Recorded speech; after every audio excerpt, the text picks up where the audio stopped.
guest has a unique way of looking at life, and we had the honor of hearing all about it when she came in years ago to help us avoid getting stuck in the onesies. That was her first book, but now Diana McDonough is back with the sequel, My Mother's Apprentice. And might I add, it's an award-winning sequel. We're welcoming Diana back to Delmarva Life. Congratulations! Thanks, Katie. So it won a bronze medal from the Florida Authors and Publishers Association. Yes, I did. How'd that feel? Oh, awesome. I was there last weekend. It was quite an honor.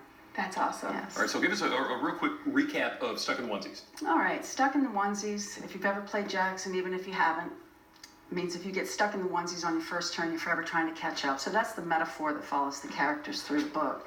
The book's actually based on my mom, loosely. Back in the 1960s, Washington, D.C., when civil rights, women's rights, and Vietnam War first bubbled up to the surface.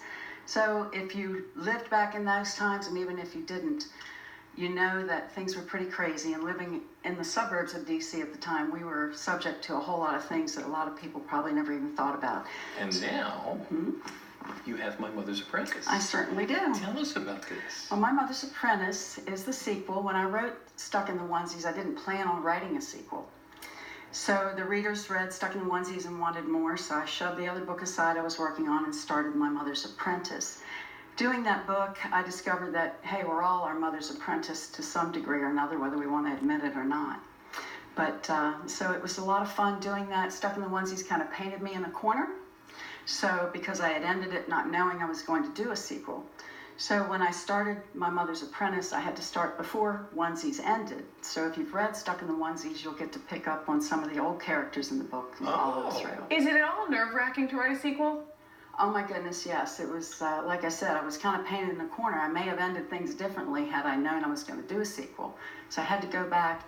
And again, it's based loosely on truth and has a little bit of a spiritual undertone towards the end, but it deals with addiction and a lot of things that most families have gone through. Addiction touches all of us in one way or another. So what do you want them to take from this book? I want them to take from that book that you can be polar opposites and still best friends, honor each other's views. And today in social media, I didn't even know that when I was writing this book that it was going to touch on issues like that. But it helps us to understand that even though we're opposites, we can be friends and respect each other's views, and actually stretches us. And I can't imagine how much work goes into writing a book, so it must feel good when it's completed. Oh, it's awesome. When you hold the book in your hand for the first time, it's like holding your baby for the first time, and you're pushing it out of the nest, so you're really giving up some of yourself. But it's a big thrill, and I hope to do it again.